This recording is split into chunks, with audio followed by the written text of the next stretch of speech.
Hello and welcome to my channel. First Christmas video thing this year. I made some Christmas cards today. And of course I want to share it with you guys because when we're making our own homemade cards, it's all about getting that one good idea that you can endure to replicate over and over again, right? Well, I browsed a ton of tutorials and I stumbled across Debbie Walker and Karen Rice. So I'm gonna do my take on their tutorials. Debbie Walker did last year watercolor tutorials on Christmas bulbs where she took an empty glass of jam, of course it's empty, right? And then she used the top lid that's got that round circle and coated it with watercolor, and then she just stamped on her card the round shapes. I thought that was like really cool until I realized I think that I want different kinds of circles. So I am going to use a tool to make my circles, but I just wanted to put it out there that yeah, that's the tool that I'm gonna use. And I'm not so good at. I actually had a lot of starting issues, faux pas when I started this project.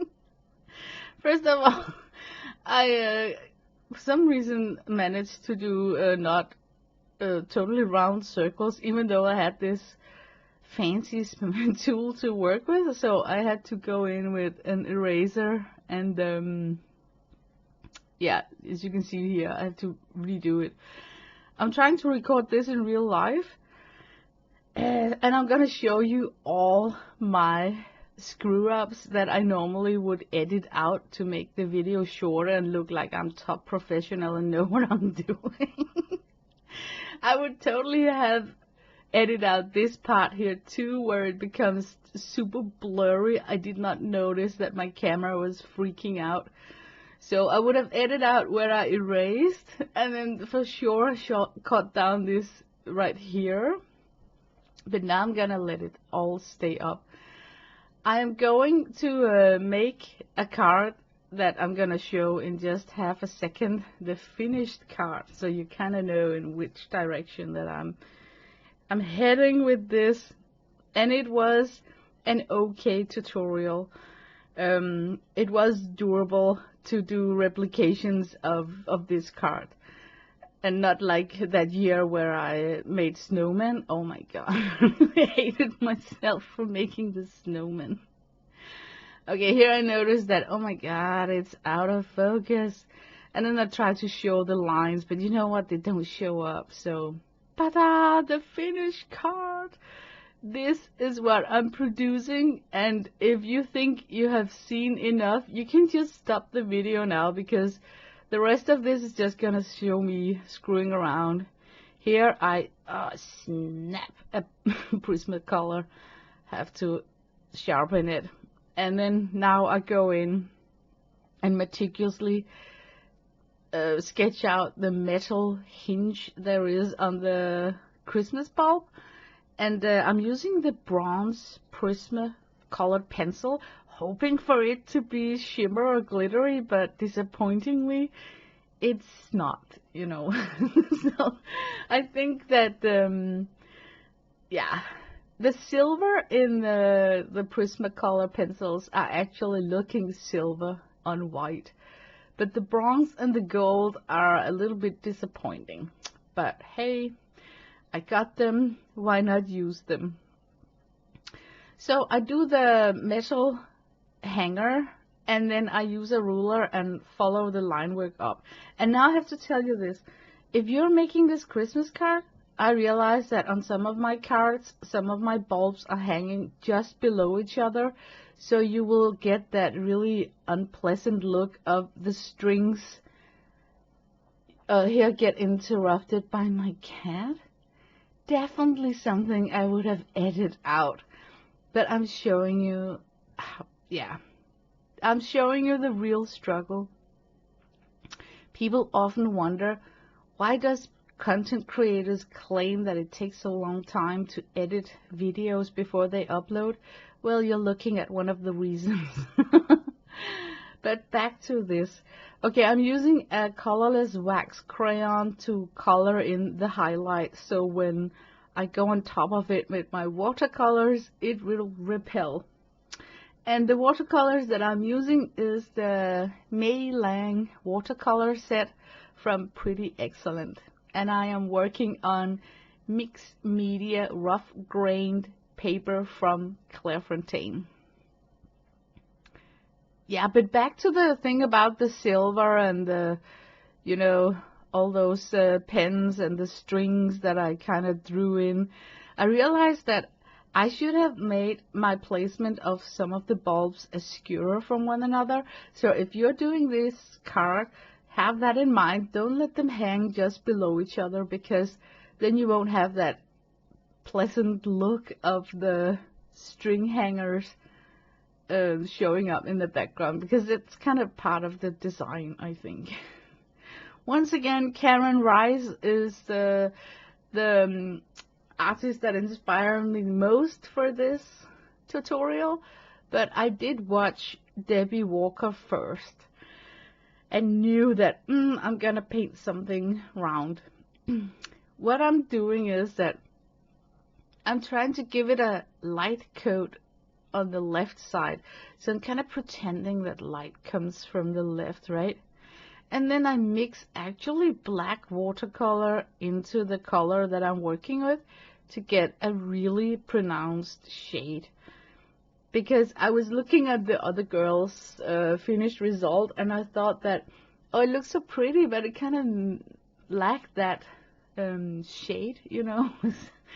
So be mindful if you are doing that, because the black can dry up looking really weird. But if you find that right mix with, you know, you're shading your color that you're working with, so you are adding the black to that. You're not just coming on top of what you already painted with black on your brush. So it is a dark shaded watercolor that I'm coming on top with.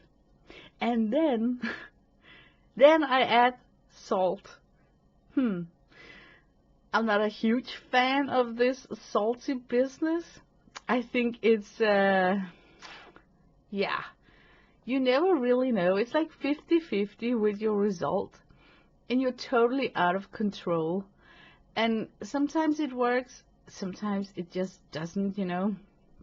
And what I dislike most about using salt for a texture effect is that it takes so long to dry up, and if you remove it before it has dried up, let's say you brush it off with a brush, then if the salt grain got some liquid underneath it and it's wet, you can make like streaks on your painting.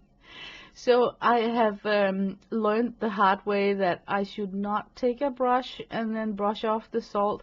I should use my finger, and then always have my finger inside the area that I have added salt to when I want to slowly remove it. And when it dries up, the salt does not stick like glue to the paper, but it's kind of stuck a little bit, so you have to like wiggle it a little bit with your finger, and then it loosens its grip on the paper. Then you can flick it off. Don't try and brush it off, because like I said, some of the salt grains can actually still be wet with paint underneath it. So if you brush it off with your hands, you know, just wipe it off, you can make some marks on your painting. Yeah, I'm just telling you this because, oh man, that would be so annoying to have that whoosh, you know, like, oh shoot. And it would be enough of a faux pas for me to just not mail out a card like that.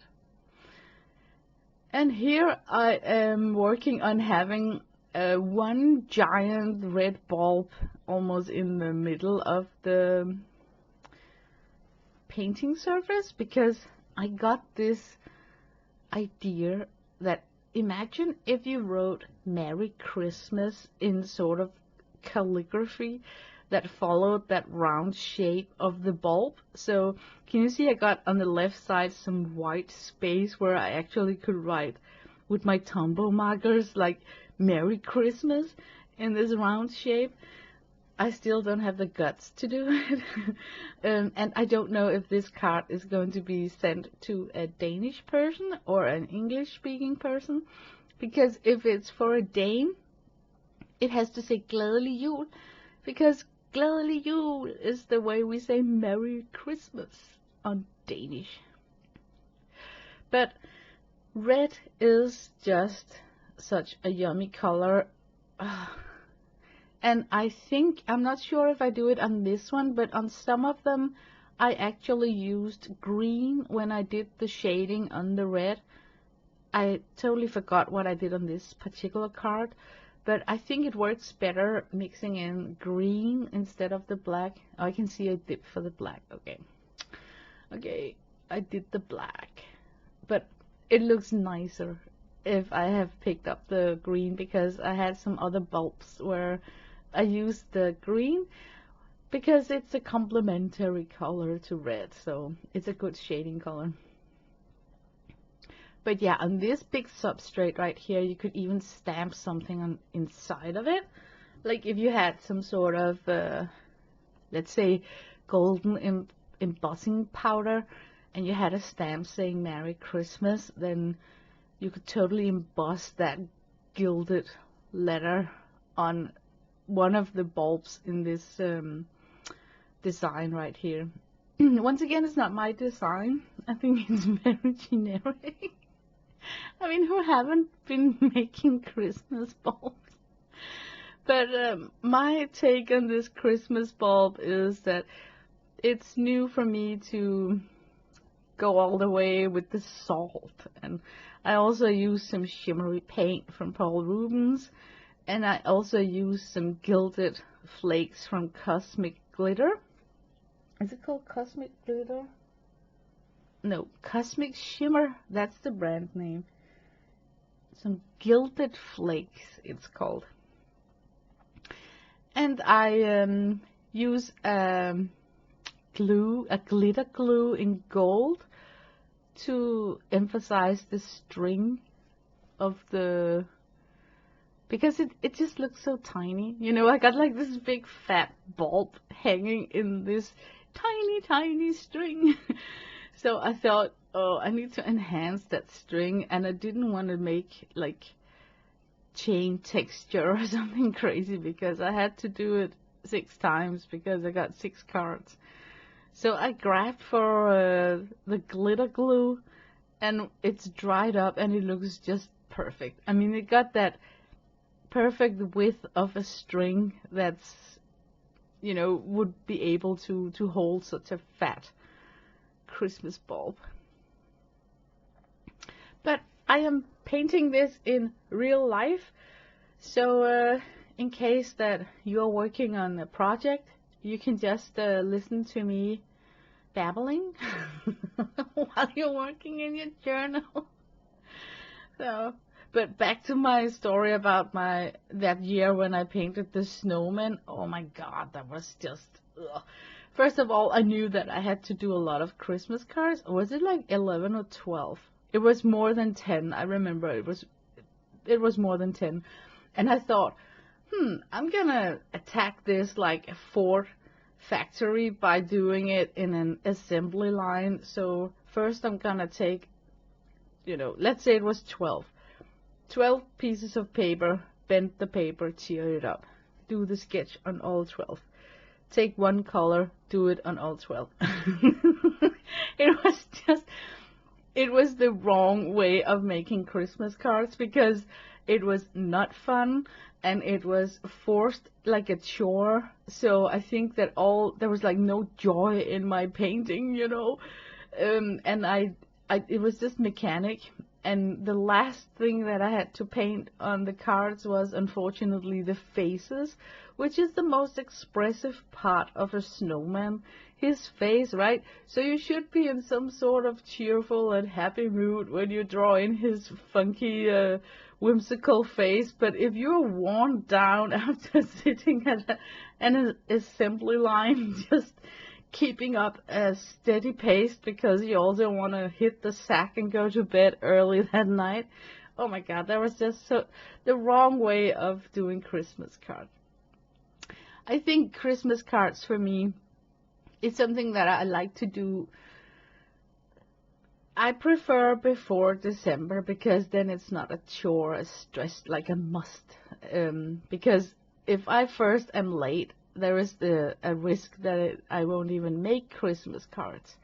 Because I think 17th of December is the last day that our domestic mail can guarantee that a person in my own country can have the Christmas card before Christmas.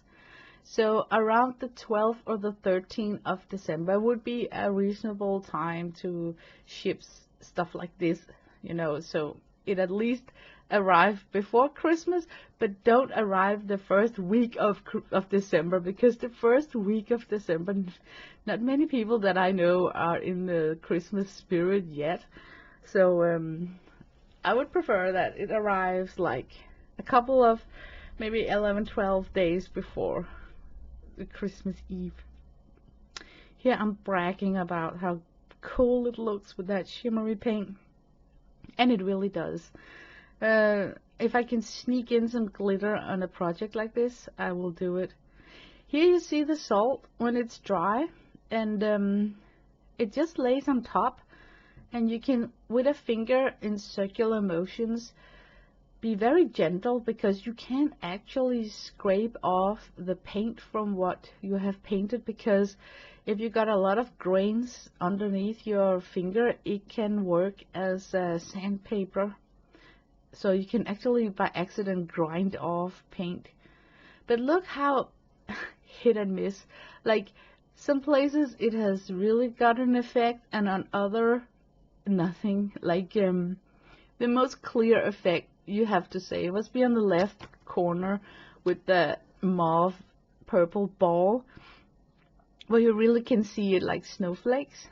So, but I decided that I wanted to use some shimmer paint on the left side of the bulb where the highlight is. So yeah, it's not really visible in the finished art. But in my imagination, I was thinking like, oh, if I go in with like shimmer paint on the highlight side of the bulb, it will look like it's more shiny there compared to the right side that's in sort of shade. But I think the effect was not really there. And now I can just feel people want to comment that, oh, Lena, you should definitely buy the Lisalinka shimmer paint because they won't let you down. I know. It's just not yet in my budget. Honestly, I'm looking for a substitute because there must be something out there. Something that my wallet can agree with. But, yeah, once you've seen how the Lisalinka shimmer paint works, there's like no return. It's like trying to put the paste back in the toothpaste tube, you know, and you can't. You have seen it, and now you cannot unsee it. So I am on the hunt for some sort of substitute. I really like the look at some of them where the salt has been. I really like some of them, but not all of them. Okay, now I'm gonna add some gilded flakes, and I'm showing this Liquitex gloss varnish because if you go on top of gilded flakes with your golden matte medium, you kill a little bit of the shine of the flakes because the medium is matte. But if you choose a gloss varnish, I think it's called.